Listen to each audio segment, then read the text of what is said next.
कहाँ से आया है? ये कुचेलापुरम से आया है। यह भाषण और शुद्ध नृत्य को जोड़ता है। बहुत बार एग्जाम्स में ये लैंग्वेज लिखी आती है। भाषण मतलब शब्दों को, और उनका जो नृत्य है उसको जोड़ने का काम कौन करता है? वो साथी आपका करता है। कौन? वो करता है आपका माइम। भागवत पुराण को आधार माना जाता है। भागवत पुराण समझ रहे हैं? भागवत तो अलग हो गई, श्रीमद् भागवत जी, और पुराण, पुराणों की संख्या। पुराण का मतलब होता है, आप हिस्ट्री में पढ़ोगे इनको, पुराण का मतलब जो पुरानी कहानियां, पुरानी कहानियां, और पुरानी कहानियों से मतलब होता है कि पुराणों की कुल संख्या कौन बताएगा मुझे कितनी है? कुल संख्या 18 है, जिसमें सबसे पुराना पुराण है आपका मत्स्य पुराण। कौन सा है? मत्स्य पुराण। अगर आपने कभी पढ़े हो शिव पुराण, गर्भ पुराण, ये क्या है? हमारे पुराण है। कौन सा डांस है इसमें पीतल की तस्तरी में पैर रख के नृत्य किया जाता है? पीतल की तस्तरी में, किसमें? कुचिपुड़ी में। भाई ऐसे याद रखो, कच्ची पूड़ी बताया था मैंने आपको, तो किसी को आप कच्ची पूड़ी पूड़ी रख के दोगे खाने के लिए, तो पूड़ी किस में दोगे? तस्तरी में दोगे ना। तो अपने आप माइंड में इमेज बन जाएगी। तस्तरी किस चीज की है? पीतल की तस्तरी है। किसकी है? तस्तरी किस चीज की है? पीतल। तो पीतल की तस्तरी में पैर रखकर नृत्य करने का प्रचलन है, इसे तरंगम कहते हैं। अब पीतल की तस्तरी में पैर रख के डांस कर रहे हैं, तो वहां पर क्या है? पानी है उसमें, तो तरंगे पैदा हो रही हैं, तरंगे। इसमें कुछ स्टेप्स होते हैं, मड़ी कोप्पू, कंतेरा, नागबंध। नागबंध और कहाँ पर बताया था? फटाफट से आंसर कर दो सारे लोग। नागबंध मैंने आपको, और आपने बताया था भैया हमको किसमें? आपकी तरफ से आंसर की तस्तरी किसमें? कुचिपुड़ी में होती है। इसमें कर्नाटक संगीत का प्रयोग होता है। देखो कर्नाटक संगीत, कल मैंने आपको बताया कि भारत में दो तरह के संगीत हैं। एक हिंदुस्तानी संगीत है जो कि उत्तर भारत का है, और एक कर्नाटक संगीत है जो कि दक्षिण भारत का है। अब सीधी सी बात आप सोच के देखिए, आंध्र प्रदेश किस स्थिति में? मैंने कल आपको बताया कि भारत के 4 क्लासिकल डांस ऐसे हैं जो कि साउथ इंडिया में होते हैं। कौन कौन से थे वो 4? केरल के 2 हो गए, कथकली मोहिनीअट्टम, एक तमिलनाडु का भरतनाट्यम, और चौथा था कुचिपुड़ी। क्या बोलोगे? जो हमारा कुचिपुड़ी है वो कहाँ का? आंध्र प्रदेश का। तो साउथ का है, तो साउथ में तो भैया कर्नाटक ही होता है, कर्नाटक म्यूजिक ही होता है। ओके। वाक, मूक अभिनय और शुद्ध नृत्य। अभी बताया, वाक मतलब बोलना, जैसे हम बोलते हैं ना वाक की अभिव्यक्ति, तो वाक का मतलब ही क्या होता है? स्पीच, बोलना। स्पीच अर्थात बोलना होता है, ठीक है? बोलना। मूक अभिनय का मतलब क्या होता है? बिना कुछ बोले एक्टिंग करना। एक तो बोलना हो गया, एक मूक अभिनय भी इसमें होता है। मूक अभिनय कैसे होता है? कि बस आपको इशारे से कुछ समझाया जाए और बोला कुछ ना जाए, है ना? जैसे एक मूवी आई थी 1913 में, राजा हरिश्चंद्र, वो भारत की पहली मूक फिल्म है। उस पूरी मूवी में सिर्फ और सिर्फ क्या था? आपका एक्टिंग थी, आवाजें नहीं थी कहीं भी। भारत की पहली आवाज वाली फिल्म तो 1931 में बनी, अलमारा। तो मूक का मतलब चुपचाप होके एक्टिंग। और शुद्ध नृत्य, अभी मैंने बताया था आपको, माइम और शुद्ध भाषण को जोड़ता है। बहुत इंपॉर्टेंट है। सिद्धेंद्र योगी को किचिपुड़ी का आदि गुरु माना जाता है। आदि गुरु सिद्धेंद्र योगी। ऐसे याद रख लेना, जो योगी लोग है ना भाई, उनको फर्क नहीं पड़ता पूड़ी पक्की है या कच्ची है, कच्ची है कि पूड़ी है, ठीक है? बोलेंगे भी फटाफट से, बोलेंगे। सिद्धेंद्र योगी को कुचिपुड़ी का आदि गुरु माना जाता है। इन्होंने भामा कल्पम नाटक की रचना की है। कौन से नाटक की? जो इनका नाटक है वो बहुत इंपॉर्टेंट है। जरा फटाफट से एक क्वेश्चन का आंसर करो। कल का पूछता हूँ क्वेश्चन आपसे। कल मैंने आपको बताया था कि अभिनय दर्पण पुस्तक के लेखक कौन है? पण अभिनय दर्पण पुस्तक के लेखक कौन है? पुस्तकों को भागवतालु कहा जाता है। अब देखो एग्जाम में क्वेश्चन कैसे आएगा, भागवतालु का संबंध किस नृत्य से है? ये आपसे पूछ लेगा, किसके नर्तक को भागवतालु कहा जाता है? तो कच्ची पूड़ी, अब सोच के देखो, पूड़ी के साथ कौन सी सब्जी बनती है अक्सर? आलू, तो भागवतालु, उसको याद रख लेना। भागवतालु, कौन सा? भागवतालु होगा, ठीक है?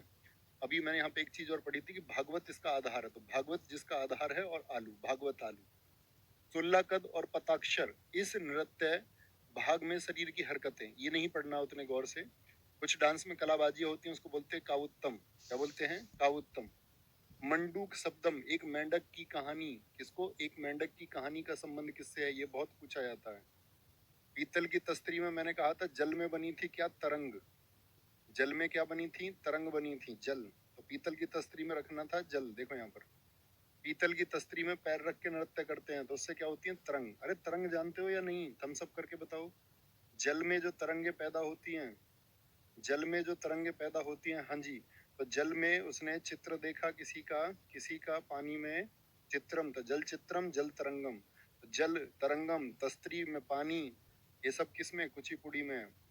कुचिपुड़ी में है। तो क्या बोलेंगे? जल चित्र नृत्यम। इसमें कलाकार अपने पैर के अंगूठे से, जो पैर का अंगूठा है ना, वो आपको मेरे पैर का अंगूठा नहीं दिखेगा, पैर का अंगूठे से मतलब होता है कि पैर के अंगूठे से वो डिजाइन बनाते हैं। पैर के अंगूठे से क्या बनाते हैं? कुछ एक चित्र बनाते हैं, चित्र बनाते हैं, और उसी को क्या बोलते हैं? जल चित्र। क्या बोलते हैं? जल चित्र। सबने देखा है। बहुत सारे कलाकारों की पोशाक को बगलबंदी कहा जाता है, बगलबंदी कहा जाता है। बच्चे देखो, कथा नाम आ गया ना इसमें, तो बहुत बार पूछा जाएगा कि एक तो कथकली में आता है कथा नाम, किसमें आता है? कथकली में। तो वो भी कथाकारों का नृत्य है, उसका संबंध भी कथा से है। तो यहाँ पर भी कथकली यानी इसमें भी कथा सुनाई जाती है, और इसी डांस को बोलते हैं नटवरी। यह राधा कृष्ण की कथाओं पर आधारित है। ठीक है, राधा कृष्ण की कथाओं पर। तो कथा किसकी है? राधा कृष्णा की। घुंघरू और चक्कर इस नृत्य की प्रमुख विशेषताएं। ड्रेस देखो, घुंघरू पैरों में बांधे हुए हैं, ठीक है, और चक्कर, चक्कर का मतलब मैं तुम्हें कैसे बताऊं? ऐसे घूम घूम के डांस होता है ऐसे, तो ये इसका मतलब है चक्कर। एक कहानी सुनाने के लिए इस नृत्य का प्रयोग होता है, मतलब इस डांस के एक्ट के द्वारा एक स्टोरी को बताया जाता है। स्टोरी को तो क्या बोलेंगे? उसको कहते हैं पढ़ंत। भैया पढ़ते पढ़ते हम तो बहुत थक जाते हैं। कथक। अच्छे बच्चे पढ़ते पढ़ते कभी नहीं थकते, कभी नहीं थकते। पढ़ंत का मतलब किससे है? तो पूछेगा पढ़ंत शब्द का संबंध किस शास्त्रीय नृत्य से है? तो क्या बोलेंगे? एकदम से इमेज आएगी दिमाग में, थक। पढ़ने का मतलब क्या बोलोगे? कभी नहीं थक। कथक। नृत्य जो वेशभूषा है उसमें अनारकली, ये अनारकली सूट है, नीचे की तरफ इसमें घूम है, ध्यान से देखो। यह लंबी कमीज चूड़ीदार के साथ में होती है, ठीक है, इसका ड्रेस फॉर्मेट है। अच्छा, जब आप थक जाओगे कहीं जिंदगी में तो किस चीज की याद आएगी आपको? घर की याद आएगी भैया। एक तो बताया पढ़ते पढ़ते थकना, पढ़ंत शब्द। ऐसे ही क्या बोलोगे आपका कि जब पढ़ते पढ़ते भैया किसकी याद आएगी? घर की याद आएगी, जब थक जाओगे। ठीक है, कहीं बाहर आप रहते हैं सोचिए, तो घर, तो जितने भी घराने हैं वो सब किससे संबंधित हैं? कथक से। देखो ध्यान से। सॉरी।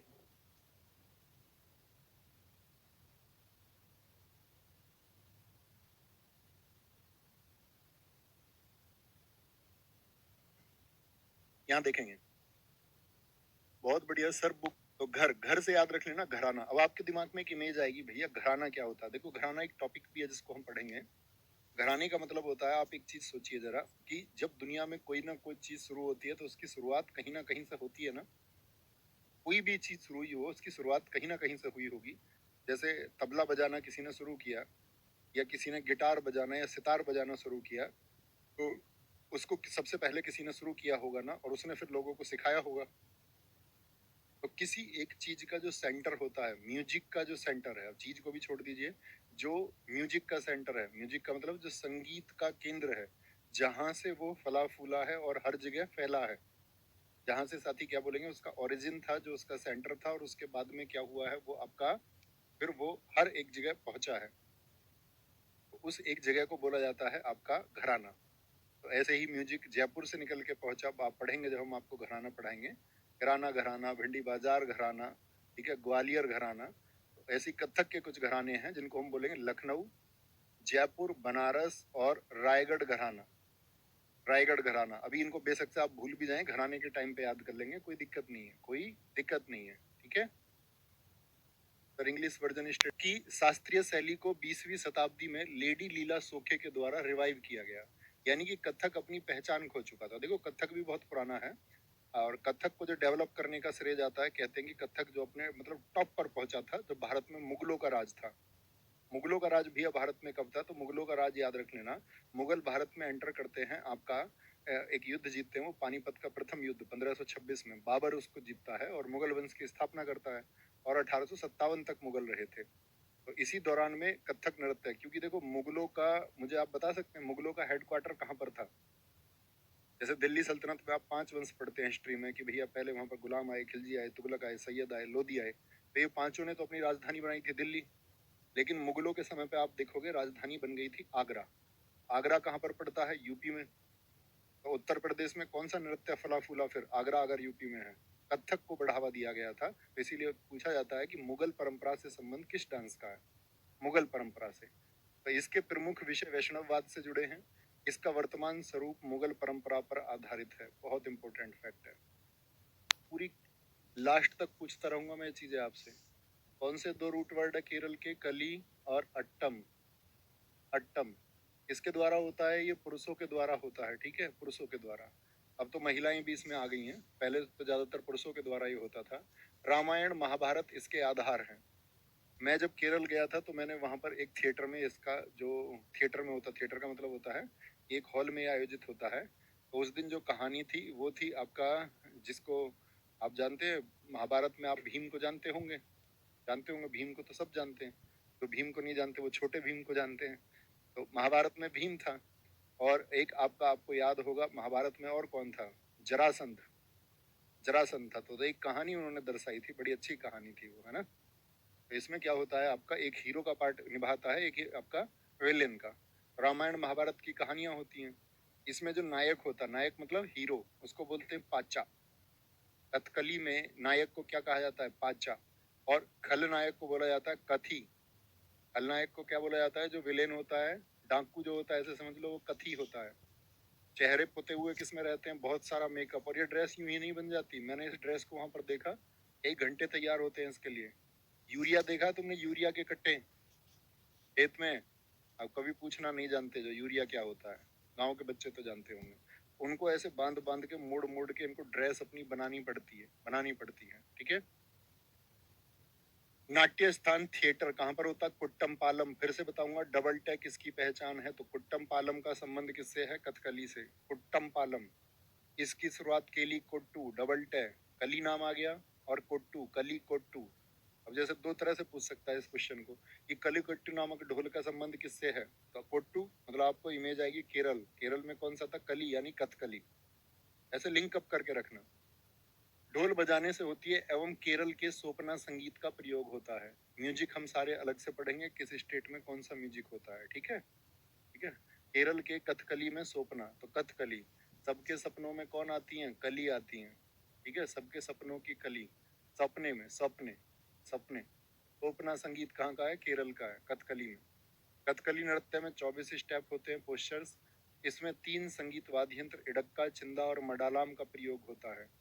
कथकली आकाश तत्व का प्रतीक है, याद रख लेना। जब कली बढ़ती है तो कैसे जाती है? ऊपर की तरफ, आकाश की तरफ जाती है या नहीं जाती कली?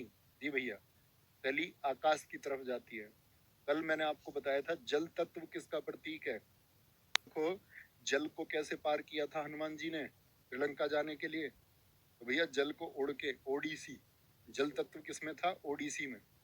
जल तत्व किसमें था? ओडिसी में, है ना। कथकली गीतों के लिए प्रयुक्त भाषा मणि प्रवलम। वहां पर कौन सी लैंग्वेज है? मणि प्रवलम। मणि प्रवलम यानी मलयालम और संस्कृत का मिक्सचर लैंग्वेज है। देखो याद रख लेना, हर स्टेट में आप जानते हैं अलग अलग लैंग्वेज है। जैसे कि मैं आपसे पूछूं तमिलनाडु में कौन सी लैंग्वेज बोली जाती है? तमिल। गीतों को, गीतों के जो शब्द हैं उनको कहा जाता है अट्ट कथा। डबल टे आया फिर से। अरे थम्स अप करके बताओ, पहचान रहे हो? ये कलासम और नल चरितम कथकली नृत्य के प्रकार हैं, कथकली नृत्य के प्रकार हैं, ठीक है जी। यह ललित कला के 5 रूपों का एक सामंजस्य पूर्ण संयोजन है। इसमें एक तो लिटरेचर होता है, मतलब लिखित रूप, साहित्य। म्यूजिक होता है इसमें जुड़ा हुआ, भाई इसकी कहानी तो लिखी जाएगी ना। जब इसकी कहानी लिखी जाएगी फिर इसमें म्यूजिक कौन सा होगा? सोपना म्यूजिक। पेंटिंग होती है कुछ, एक्टिंग होती है, और डांस होता है। कुछ एक्ट करके दिखाना पड़ता है, डांस करना पड़ता है। तो 5 रूप का संयोजन होता है। तो कथकली कितने कितने नृत्यों का संयोजन है? 5 नृत्यों का संयोजन है।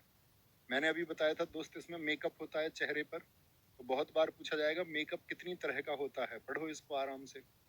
1 मिनट का समय देता हूँ मैं, थोड़ा बोर्ड से नजर हटाता हूँ। परिष्कृत श्रृंगार के साथ, अब इस पूरी भाषा को मत रटने लगना प्लीज। बस ये याद रखना, श्रृंगार कितने होते हैं? मेकअप 5 तरह के होते हैं इसमें। एक तो पाचा का हो गया। पाचा कौन है? हीरो। काथी कौन है? काथी, कथी काठी कोई कहते हैं, ये विलेन हो गया। अन्य कैरेक्टर्स होते हैं थड़ी, कारी और मिनक्कू। तो 5 तरह के मेकअप होते हैं, अन्य जो कलाकार हैं, ठीक है। अब इसमें जो कलर प्रयोग हो रहे हैं इनको भी नहीं रटना है, जनरल सा लॉजिक लगाना। देखो हरा रंग, हरियाली किसकी वजह से आती है? देवताओं की वजह से। या हरा भरा घर कौन सा रहता है? जहाँ के इंसानों में सद्गुण होते हैं, अच्छे गुण होते हैं। नाक के बगल में लाल धब्बे, फोटो को देखना इसके ध्यान से। जब फोटो को देखो, नाक के बगल में लाल धब्बा दिखेगा कभी भी, ऐसा रहता है स्पॉट। यहाँ पर रहता है एक स्पॉट, है ना, स्पॉट होता है। तो नाक के बराबर में जो लाल धब्बा होता है वो राजसी गौरव को, यानी कि रॉयल प्राइड। क्या बोलोगे? Royal pride. देखो जब राजसी लोग आते थे, राजा लोग आते थे, तो उनके लिए रेड कलर के कारपेट बिछाए जाते थे। कैसे कलर के? रेड कलर के कारपेट बिछाए जाते थे, है ना? तो रेड कलर के जो कारपेट होते थे वो किसको दर्शाते थे? आपका रॉयल प्राइड को।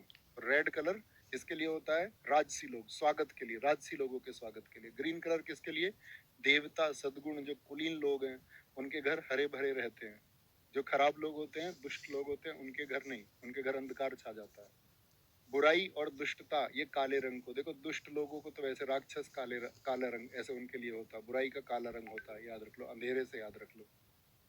पीले रंग के कपड़े संत लोग पहनते हैं, महिलाओं से भी कहते हैं कि आप भी ऐसे ही धारण करें। जो उनके पूजा पाठ करती है उनसे सलाह मांगते हैं तो उनको कहते हैं आप भी ये वस्त्र धारण करो। पूरी तरह लाल रंग से पुता चेहरा बुराई को, लाल रंग के लिए राजसी गौरव, और पूरा चेहरा अगर लाल रंग से पुता हुआ है तो बुराई का प्रतीक है। किसका? बुराई का प्रतीक। भाई लाल रंग तो फिर डेंजर का होता है ना, और डेंजर तो बुराई है ही। लाल रंग बोले तो डेंजर, डेंजर। तो भैया एग्जाम में क्वेश्चन कैसे बनेगा? पूछेगा आपसे दोस्त की ऐसे भी दिया गया था क्वेश्चन सीपीओ में कि कुछ 2022 में क्वेश्चन ये था कि आपका कथकली नृत्य में 5 प्रकार के वेशम का प्रयोग होता है, उनमें से हरा रंग क्या दर्शाता है? ऐसे प्रश्न बनता है, ऐसे बनेगा, ठीक है? उच्चतर चेतना और देवत्व वाले प्राणियों को इंगित करती है। सफेद दाढ़ी, सफेद दाढ़ी उच्चतर चेतना और देवत्व वाले प्राणियों को इंगित करती है। इसको मतलब कि भाई दाढ़ी हो गई किसी के, तो ऐसे बोलते हैं ना दाढ़ी अनुभव से आई है, और जिसको अनुभव आई है उसका कॉन्शियसनेस तो ज्यादा होगा ही। तो उनको तो देवत्व वाले प्राणी होंगे ना, उनकी चेतना हाइक पे होगी। चेतना समझते हो? हम सबके अंदर एक चेतना होती है। मस्तिष्क की कितनी स्टेज होती हैं? मस्तिष्क की 3 अवस्थाएं बताई गई हैं दोस्त। एक तो होता है हमारा कौन सा? Conscious mind. कॉन्शियस माइंड हम उसको बोलते हैं आपका कि जिसमें हमको सब कुछ ज्ञात है। जैसे आपको अपनी लाइफ का जो भी चीज याद है वो कॉन्शियस माइंड है। एक बार थम्सअप करे ऐसी बहुत सारी होता है दोस्त आपका अनकॉन्शियस। अनकॉन्शियस होती है कोमा जैसी स्टेज जिसमें कुछ पता ही नहीं होता, टोटल मेमोरी लॉस। एक होता है सब कॉन्शियस, अर्ध चेतन। उस मन में बड़ी शक्ति है, अवचेतन मन की शक्ति बोलते हैं उसको। यानी कि कुछ चीजें ऐसी हैं जो हुई आपके साथ थी। जैसे आज आज का अपना दिन सोचो, आज के दिन में जो जो हुआ वो तुम्हें याद होगा, हाँ या ना? आप कहेंगे हाँ याद होगा, ऑफ कोर्स।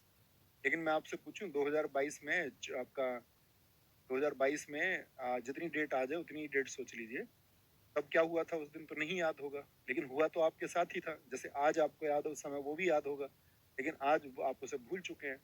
मोहिनी अट्टम कहाँ का बताया था भैया? इसको अकेली महिला करती है। देखो मोहिनी स्त्री और अट्टम नृत्य। मोहिनी कौन से भगवान जी ने रूप धारण किया था? तो एक था भस्मासुर, उसने भगवान शिव जी की तपस्या की बहुत, और भगवान शिव जी तो भोले हैं, उन्होंने आशीर्वाद दे दिया उसको कि जिसके भी हाथ सिर पर तू हाथ रख देगा वो भस्म हो जाएगा, भस्म हो जाएगा। अब वो भस्म हो जाएगा तो वो तो देवताओं के पीछे भागने लग गया। देवताओं ने सोचा सिर पर हाथ रखेगा तो भस्म कर देगा, तब उससे भागे फिरते थे। तो भगवान विष्णु जी ने क्या किया फिर? मोहिनी का, एक सुंदर स्त्री का रूप धारण किया, और सुंदर स्त्री का रूप धारण किया तो ऐसे डांस किया भस्मासुर को सिखाने के लिए कि उसी में एक स्टेप था कि अपने सिर पे हाथ रख दिया, तो भस्मासुर ने भी भूल से अपने सिर पे हाथ रख दिया और भस्म हो गया। मोह लिया उसको मोहिनी ने, है ना? मोहिनी के चक्कर में मत आ जाना। बालों में चमेली के सफेद फूल लगे होते हैं, उनका सिर देखिए। इस नृत्य में केरल में एक साड़ी चलती है, कसाबू साड़ी, बहुत चर्चित है वहां की। मैंने बताया ना मैं केरल गया तो मैं लेके आया था मम्मी के लिए, आप भी लेके आना कभी। हर जगह की साड़ी मैं आपको बताऊंगा, ठीक है ना? उड़ीसा की संबलपुरी साड़ियां हैं, महाराष्ट्र की पैठनी साड़ियां हैं, पैठनी साड़ियां हैं, ऐसे हमारे यहाँ पे साड़ी चलती हैं बहुत जगह अलग अलग, ठीक है? कर्नाटक में इलकल साड़ियां चलती हैं। इस नृत्य का उल्लेख व्यवहार माला नामक ग्रंथ में किया गया। व्यवहार माला के लेखक कौन है? लेखक हैं इसके मजा मंगलम नंबूदरी। अब बोलोगे माझा, माझा मंगलम, माझा मंगलम भी याद रखोगे तब भी कोई दिक्कत नहीं है। नंबूदरी इसके कौन है साथी? राइटर हैं। इस नृत्य का उल्लेख हो गया, किसको दर्शा रहा है? मैंने बताया भगवान विष्णु ने किसका रूप धारण कर लिया था? स्त्री का। तो विष्णु के स्त्री रूप की कहानी है। उन्होंने भस्मासुर को अपने जादू में फंसा लिया था। हाँ जी, तो इसको बोलते हैं हम क्या? जादूगरनी का नृत्य, डांस ऑफ सोर्सरेस। जादूगरनी का नृत्य बोलते हैं क्योंकि अपने जादू में फंसा लिया। में भी मणि प्रबलम भाषा का प्रयोग होता है क्योंकि ये भी केरल के हैं। अब मुझे बताओ मणि प्रबलम, अगर आपने मेरी बातों को बहुत ध्यान से सुना था तो मणि प्रबलम कौन सी 2 भाषाओं से मिलकर बनी है? अब बोलोगे मणि प्रबलम, लम बोले तो मलयालम, और मलयालम में प्यारे बच्चे और दूसरी कौन सी लैंग्वेज है? तो भैया जी संस्कृत है। तो मलयालम और संस्कृत दोनों से मिलकर के बनी है। टेवी चियट्टम, अब देखो अट्टम आ गया। नगई नाटकम दस्या हदम इस नृत्य के रूप हैं। किसके रूप? 2000 में शामिल किया गया, 2000 में। 2000 में इसकी खोज कब हुई थी? मैंने बताया था 500 वर्ष पहले। तो 2000 से पहले हमारे शास्त्रीय नृत्य 7 थे। ये कौन सा बना? 8वां बना। 8वां क्लासिकल डांस बना। बताओ किस स्टेट का है सत्रिया? ये आपका काम है। डीजे आपको प्रोवाइड करने का काम मेरा है, लिंकअप कराने का काम मेरा है, रिवीजन आपका होना चाहिए। सिर्फ इतना प्रॉमिस चाहिए, औरों से ज्यादा मेहनती होना पड़ेगा। संस्थापक कौन है? श्रीमद शंकर देव। एसएससी ने 100 बार पूछा है क्वेश्चन कम से कम अपने अलग अलग एग्जाम्स में। ठीक है, ये बहुत पूछा जाता है। कितना पुराना है? 500 वर्ष। और भरतनाट्यम कितना पुराना था? 2000। सारे दोस्तों ने बताया भैया ये असम का वैष्णव मठों में ये विकसित हुआ है। सत्रिया को अंकिया नाट के प्रदर्शन के लिए लाया गया है। ठीक है, अंकिया नाट, इसको याद रख लेना। असम, असम में होता है अंकिया नाट। असम अंकित नाट गया किसके लिए? डांस के लिए। जब इस नृत्य को पुरुष करता है तो उसको बोलते हैं भांगी, और अगर स्त्री करती है तो स्त्री को बोलते हैं सीमांगी। सीमांगी। और एक यहाँ पर ऐसे मांगने वाला एक बैगर होता है, बैगर को बोलते हैं भोकोट। पुरुष भिक्षुओं द्वारा किया जाता है। तो भांगी, सीमांगी और भोको असम का है। आसाम भांगी, कौन भागी? सीमा भागी। और कहाँ? वो कोट पहन के भागी। ऐसे याद रख लो, वो कोट याद रख लो यार, कौन सा कुछ बिगड़ जाएगा। भांगी, सीमांगी और साथ ही आपका भोकोट। कहाँ के? असम के। और असम में क्या होता है? सत्रिय। आसाम सत्र, आसाम शत्रु को देख लेंगे। इसमें बोर गीत संगीत का प्रयोग होता है। कहते आज शाम तो भाई बोर हो गए। आज शाम म्यूजिक जो हम पढ़ेंगे अभी, ये आगे भी आएगा, एक दो तीन बार और आएगा अभी आपके सामने बोर गीत। इसमें बोर गीत संगीत का प्रयोग होता है। और नृत्य का एक भाग होता है इसका बाहोना भाग। एक तो मैंने बताया भिक्षु जो बैगर करता है, बैगर। तो बैगर जो करता है वो तो है भोकोट। और साथ ही साथ में मैंने आपको, बस शाम तो यार बोर हो गए, किसी बहाने से बाहर ही घूमने चल रहे हो। किसी बहाने, बहाना याद रख लो, बहाने से बोर हो रहे हैं यार, बहाने से बाहर ही चल लो घूमने। माटी अखोरा रूप का संबंध क्षत्रिय नृत्य से है। इसका अर्थ होता माटी मतलब मिट्टी, और अखोरा मतलब अखाड़ा। पहलवानों का होता है ना अखाड़ा, अखाड़ा पहलवानों का। हाँ जी। तो माटी अखोरा रूप का संबंध क्षत्रिय से है, और इसका अर्थ मिट्टी पर व्यायाम करना है।